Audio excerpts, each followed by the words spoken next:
to talk about today, the Indian Housing Block Grant. The problems that we have, the housing issues that we face in Indian country are similar to what we have nationwide. And of course, there's some differences. The issue of overcrowding is especially acute in Indian country.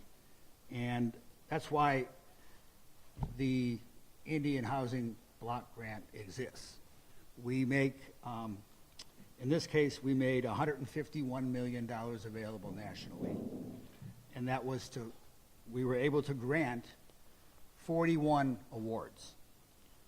20 million of that went to tribes in Wisconsin, I'm very happy to say. And 32 million went to the tribes throughout the Great Lakes region. It's notable that we were able to award this much funding, but I should point out that we got 103 applications, good, strong applications, I might add. And because of funding, we're able to fund 41. So it's very, it's bittersweet when you can't, you get these applications that are worthy and the housing is needed, but we have to spend the money we have appropriated to us. So, there's some good news in terms of funding, especially in terms of funding for Native American housing. The NAHAZA program has been funded this year at a record level. Well, we're happy for that, but we know how much more is needed. And we're working every day to make sure that more housing funding in terms for development and preservation of housing can be made available nationwide and to tribal entities. So we have a very, very aggressive budget presentation. The Biden administration put forth a historic budget plan for housing. And, it was great to see that for the first time in 50 years, we had a president mention housing in his State of the Union address. And he followed up in Reno, Nevada, and his message was simply, we have to build, right? Build is what the president said, and that's how I look at it as well. So if the goal is to build, through a federal housing production program, 2 million new homes and apartments in this country over the next 5 years. That's what we need to bring housing costs down. That's what we need to ease our overcrowding. And, that's what we need to house all of our people safely and decently. And, that's the goal of this administration. But without further ado, I'm going to get to the real point of my visit, and that is to congratulate the Oneida Nation for the $6 million award through the Indian Housing Block Grant Program that we have awarded. That's going to create 16 new units on tribal trust land. It's a combination of single-family, duplexes, multiple bedrooms. It's going to go a long way, and we'll hear more about it, to help this tribe grow and live better.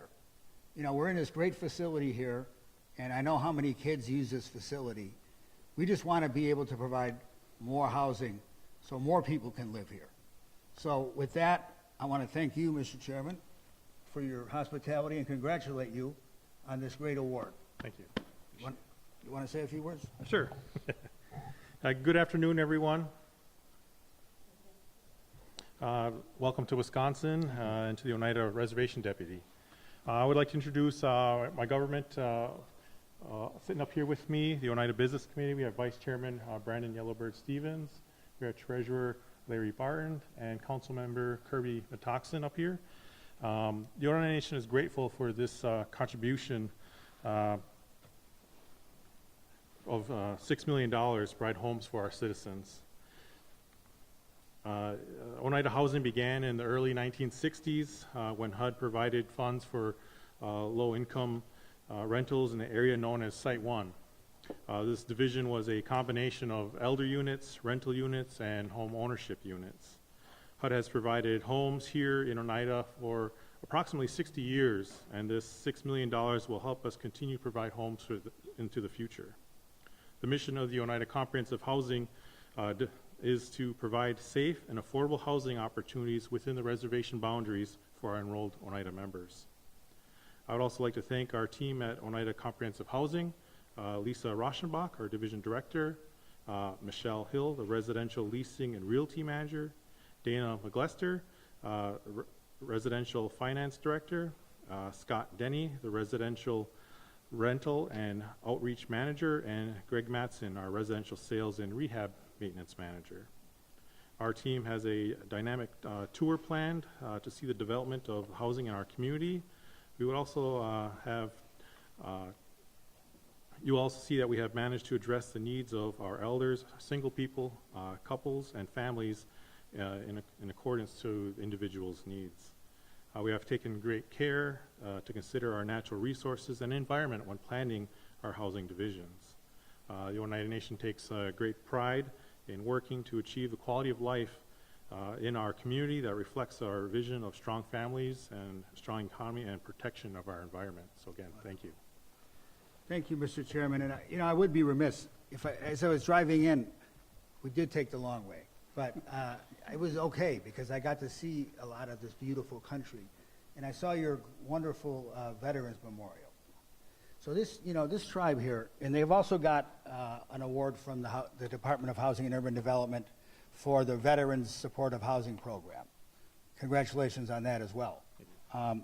This tribe runs a wonderful veterans housing program. I was in Madison yesterday talking about improvements we made to the program. But I really wanted to point that out because I know the Oneida not only runs its own program, but as I understand it, several other tribal entities, you run their veterans housing programs too. Collaboration. So I just wanted to say that, it's a great indication of the commitment that I see all over the country, but especially here. And I know that, I've been told that Native Americans serve in our military at a higher rate than any other group in this country. And that says it all, because this administration is committed to tribal sovereignty, to nation relations, and it's just wonderful when we can come to a place and make things better. And we're thrilled to be here, and I very much look forward to the tour. Thank you very much. Anybody have questions? Secretary Minogue, could you please show us the check? Oh yes, we're going to do the press. Thank you for the most important thing, the check presentation. It's been quite a week. Thank you. Get everybody together. Yes.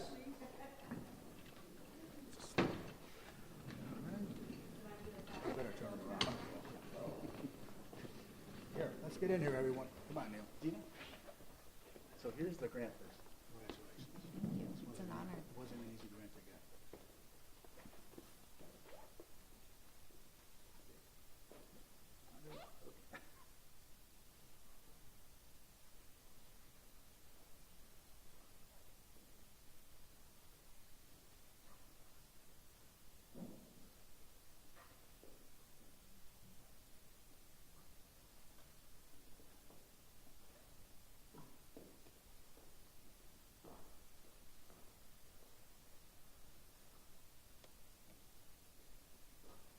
Also, Mr. Secretary, could we please have Ms. Dana McLester just give us like a real quick overview of the project? Sure.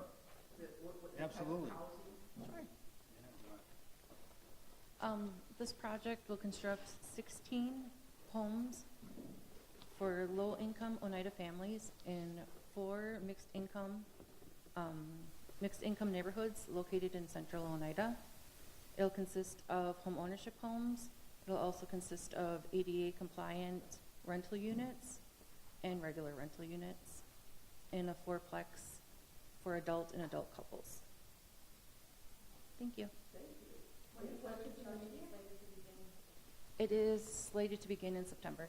Okay. And do you have a timeline for And the estimated completion date for all of the 16 units is June of 2026. Any other questions? Thank you all. And again, I apologize for the delay. Where's the drive? I wasn't driving. Where's the driver? Thanks, everyone.